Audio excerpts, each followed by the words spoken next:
Hello everyone, welcome back to my YouTube channel. তো এখন যেহেতু শ্রাবণ মাস চলছে আর তোমরা সবাই জানো যে শ্রাবণ মাসে মহাদেবের পুজো হয়। তো আমাদের এখানেও শ্রাবণ মাসে নতুন শিব মন্দির প্রতিষ্ঠা করা হলো, আর সেখানেই পুজোর সারাদিন আমি যেভাবে কাটালাম, পুজোতে যা যা করলাম সেই সবটা তোমাদের সাথে আমি এই ভিডিওতে শেয়ার করব।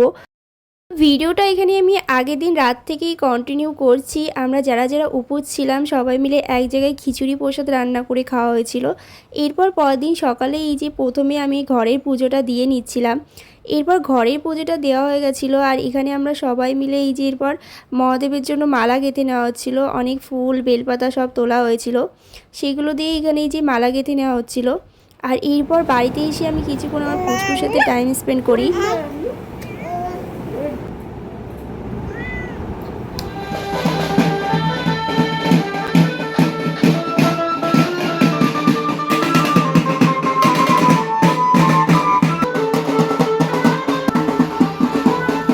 তো এখানে পুজোর জন্য এখানে যে মহাদেবকে স্নান করানো হবে তার জন্য সবাই মিলে জল ভরতে বেরিয়েছিল, আর সেটাই রাস্তায় উঠে দেখছিলাম। আর এরপর এখানে বাড়িতে এসে আমি ঠিক করছিলাম যে পুজোর জন্য কি শাড়ি পরবো। তো এখানে লাল কালারের মধ্যে একটা শাড়ি বেছেছিলাম, এই শাড়িটাই আজকে পরবো। আর এখানে সকাল সকালে যে 5 ফল আর পুজোর জন্য 5 রকমের মিষ্টি সবটাই নিয়ে আসা হয়েছিল। এই মন্দিকা, পূজা দিতে যাবি? শাড়ি পরবি? তোর কে পরায় দেবে শাড়ি? কেউ দেবে না তোমার শাড়ি পরায়। তো এখানে আমি একটা দিদিদের ঘরে এসেছিলাম, তো এখানে এসে মন্তিকার সাথে একটু মজা করছিলাম আর কি, ও পুজো দিতে যাবে কি না তাই নিয়ে। তো এই এসেছিলাম আর এসে দেখতে পেলাম যে দিদি এখানে ওর গোপাল ঠাকুরকে আর তারকেশ্বর থেকে একটা শিবলিঙ্গ কিনে এনেছিল, সেটাই সেদিন ঘরে প্রতিষ্ঠা করলো, তাই এখানে স্নান করিয়ে দিচ্ছিল। দুধ, ঘি, মধু, গঙ্গা জল এই সমস্ত কিছু দিয়ে এখানে স্নান করে নিচ্ছিল, কারণ শিবলিঙ্গটা প্রতিষ্ঠা করলো সেদিন। আর তার সাথে এখানে গোপালকেও দেখো কত সুন্দর করে সাজিয়ে নিচ্ছিল। তো গোপালকে কিন্তু এখানে ভীষণই সুন্দর লাগছিল এই সুন্দর একটা জামা পরে।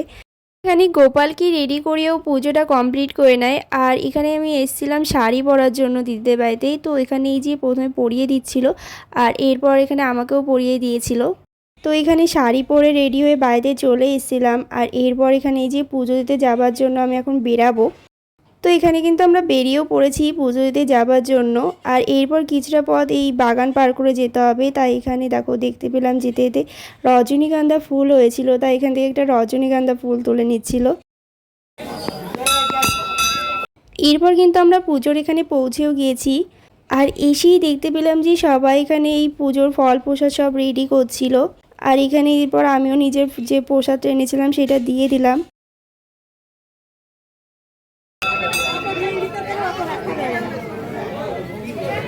পুজোর এখানে এসে দেখতে পেলাম যে এখনও কিন্তু পুজো শুরু হয়নি, এখনও সমস্ত কিছু গোছানো চলছিল। এখানে এই যে মহাদেবকে সাজিয়ে নেওয়া হচ্ছিল, যা যা রিচুয়াল থেকে সমস্ত কিছু এখানে করে নেওয়া হচ্ছিল।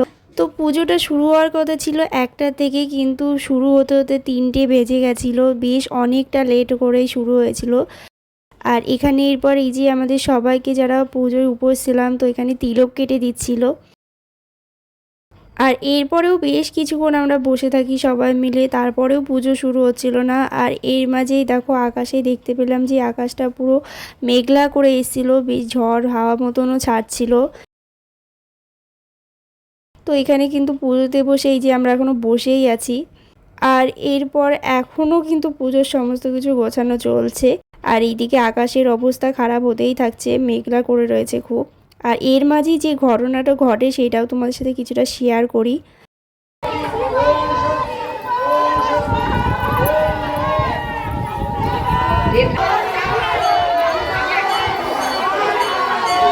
তো এখানে কিন্তু এই যে পুজোর জন্য সমস্ত কিছু গোছানো হচ্ছিল কি, তার মাঝে ঠাকুর ভর করেছিল।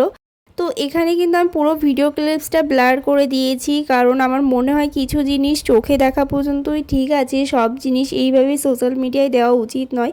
তো যা জিনিস তুমি চোখের সামনে দেখছো সেই অবধি ভিডিও ক্লিপস এই জন্য আমি বেশি নিইনি, আর নিলেও যেইটুকুনি নিয়েছিলাম বেশি অ্যাড করিনি।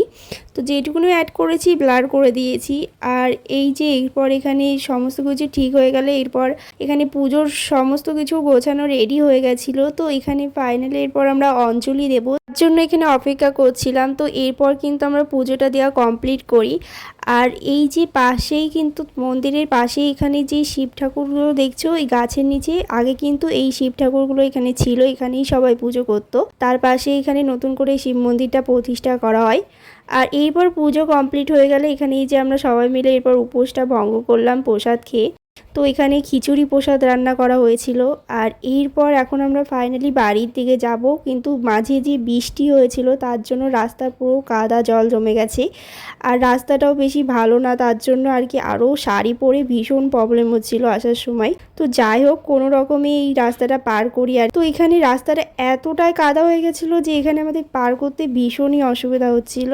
এখানে এই পুচকুটা তো সারা রাস্তা কাঁধে চড়েই বাড়ি আসছিল, আর দেখো ভিডিওর দিকে একভাবে তাকিয়ে আছে ও।